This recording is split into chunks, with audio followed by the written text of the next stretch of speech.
Oi pessoal, tudo bem com vocês? A gente vai ler Êxodo capítulo 37. No capítulo passado a gente viu o começo da execução da obra do tabernáculo, a gente viu como eles começaram tudo, a gente falou também o quanto eles se apegaram à palavra de Deus, o quanto eles foram fiéis às instruções de Deus, obedeceram ao pé da letra tudo.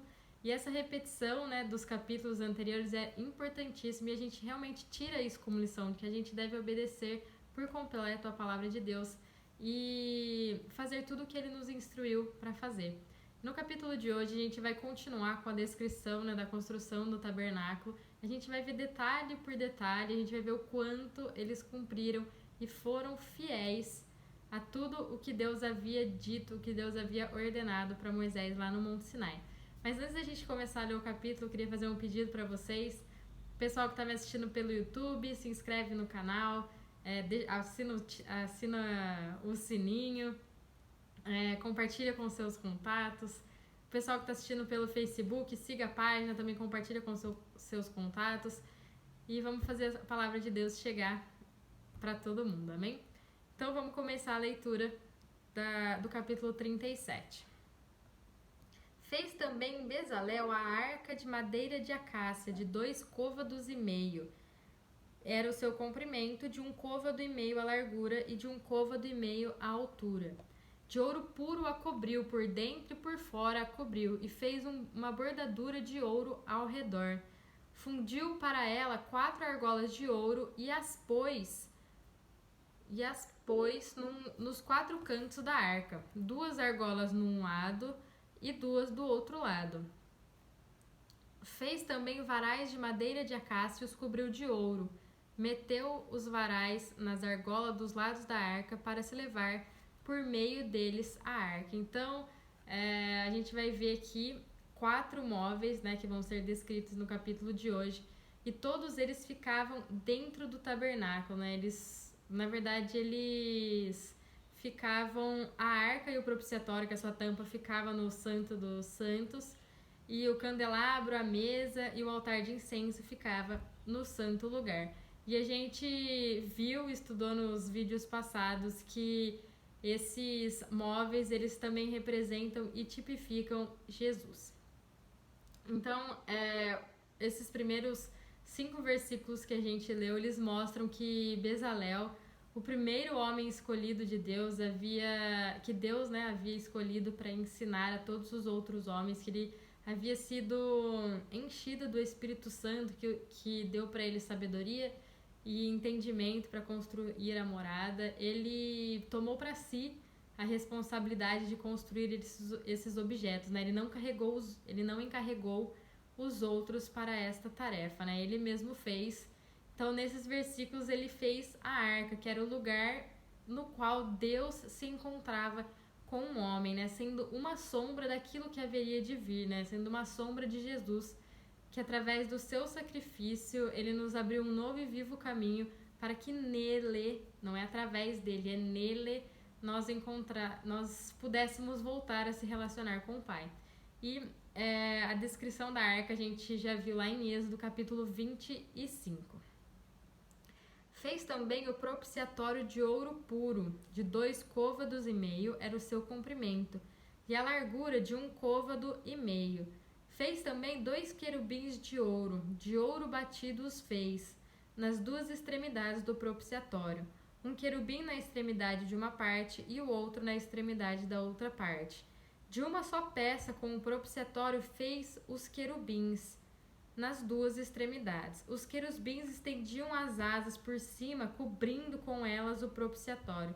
Estavam eles de faces voltadas, uma para a outra, olhando para o propiciatório. Então aqui nos é descrito a construção do propiciatório, que é a tampa da arca, ficava em cima da arca. E Cristo é o propiciatório de Deus, Ele se entregou no nosso lugar, levando a culpa pelos nossos pecados. E isso também está lá em Êxodo 25, onde a gente vê Deus revelando para Moisés que eles deveriam construir o propiciatório. Fez também a mesa de madeira de acácia. Tinha o comprimento de 2 côvados, a largura de 1 côvado e a altura de 1 côvado e meio. De ouro puro a cobriu, e lhe fez uma bordadura de ouro ao redor. Também lhe fez moldura ao redor, na largura de 4 dedos, e lhe fez uma bordadura de ouro ao redor da moldura. Também lhe fundiu 4 argolas de ouro e pôs as argolas nos 4 cantos que estavam nos seus 4 pés. Perto da moldura estavam as argolas, como lugares para os varais, para se levar à mesa. Fez os varais de madeira de acácia e os cobriu de ouro, para se levar à mesa. Também fez de ouro puro os utensílios que haviam de estar sobre a mesa, os pratos e os seus recipientes para incenso, e as suas galhetas e as suas taças, em que se haviam de oferecer libações. Então aqui nos é descrito a construção da mesa, né, dos pães da presença, que também está lá em Êxodo capítulo 25, e descreve, né, a gente sabe que Cristo é o pão, né, é o nosso pão da vida, é o nosso pão espiritual, é um maná fresquinho que desce do céu. E a gente deve estar sempre nos alimentando dele. E a gente também sabe que ele é a palavra, né? Ele é o verbo que se fez carne, que está lá no Evangelho de João. Então a gente deve se alimentar da palavra de Deus. Fez também o candelabro de ouro puro, de ouro batido o fez. O seu pedestal e a sua hastes e os seus cálices, as suas maçanetas e as suas flores formavam uma só peça com ele. 6 hastes saíam dos seus lados, 3 de um lado e 3 do outro. Numa haste havia 3 cálices com formato de amêndoas, uma maçaneta e uma flor, e 3 cálices com formato de amêndoa na outra haste, uma maçaneta e uma flor. Assim eram as 6 hastes que saíam do candelabro. Mas no candelabro mesmo havia 4 cálices com formatos de amêndoas, com suas maçanetas e com suas flores. Havia uma maçaneta sobre 2 hastes que saíam dele, e ainda uma maçaneta sobre 2 outras hastes que saíam dele, e ainda mais uma maçaneta sobre 2 hastes que saíam dele. Assim se fez com as 6 hastes que saíam do candelabro. As suas maçanetas e as suas hastes eram do mesmo tamanho, tudo era de uma só peça, obra batida de ouro puro.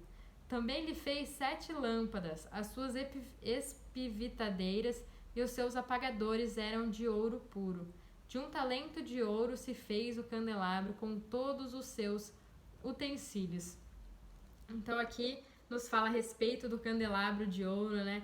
E o candelabro representa também Cristo, né? Cristo como a luz do mundo, onde nele ninguém andará nas trevas. Fez de madeira de acácia o altar do incenso. Tinha 1 côvado de comprimento e 1 de largura. Era quadrado e 2 de altura. Os chifres formavam uma só peça com ele. De ouro puro cobriu a sua parte superior, as partes ao redor e os chifres. Ele fez uma bordadura de ouro ao redor. Também lhe fez 2 argolas de ouro debaixo da bordadura, de ambos os lados a fez. Nelas se meteram os varais para se levar o altar. De madeira de acácia fez os varais e os cobriu de ouro. Então aqui a gente vê a construção do altar do incenso, que a gente, através dessa representação, a gente pode ver Cristo como o nosso intercessor, né? Vivendo eternamente como nosso intermediário e podendo compadecer-se das nossas fraquezas. Fez também o óleo santo da unção e o incenso aromático, puro de obra de perfumista. Então aqui fala do óleo sagrado, do incenso santo. O incenso, ele representa as nossas orações, né, que elas são derramadas no altar de ouro, que está lá no céu, né, diante do trono, que isso não é descrito lá em Apocalipse, e junto com elas, né, junto com as nossas orações, é também misturado os méritos de Cristo. E, gente, nunca esquecendo, né, sempre lembrando e contemplando o quanto eles foram fiéis à palavra de Deus, quanto eles obedeceram tudo, todas as medidas, os tamanhos, as quantidades, tudo que Deus havia instruído para Moisés lá no Monte Sinai. Amém? Então, gente, esse é o capítulo 37. Fiquem com Deus e até o próximo vídeo.